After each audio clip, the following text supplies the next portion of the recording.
Thank you, Speaker. Speaker, my question is to the Treasurer. Will the Treasurer outline to the House how the government's strong economic plan has repaired the budget and allowed us to pay down Labor's debt? Is the Treasurer aware of any alternative approaches? The Treasurer has the call.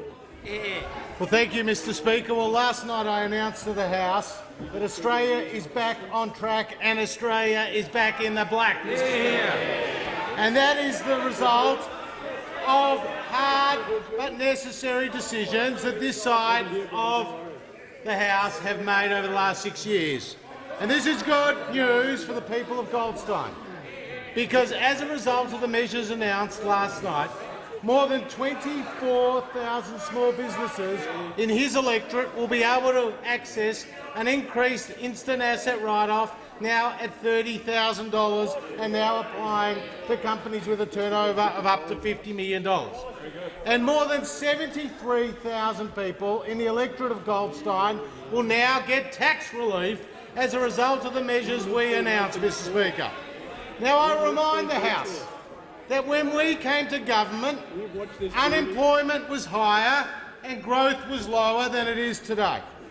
But as a result of the decisions we have taken, Australia's budgetary position is stronger. And we were able to announce last night a surplus of $7.1 billion for 2019-2020, and a surplus in the next year of $11 billion, Mr. Speaker. And in the next year after that, $17.8 billion, Mr. Speaker. And the year after that, $9.2 billion, Mr. Speaker.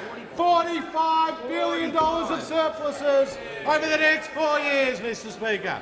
A $55 billion turnaround from the budget mess left by the member for Lilly, Mr. Speaker. That is the result of good economic management. And brought the tax.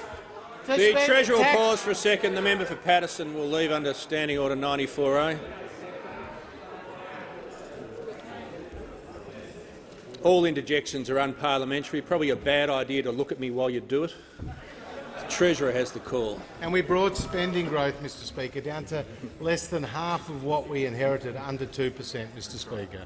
And tax to GDP, a stated 23.3%, below our cap at 23.9. But we have a cap and those opposite don't, Mr. Speaker, because they don't believe there should be any limits to the taxes, because they have $200 billion of taxes.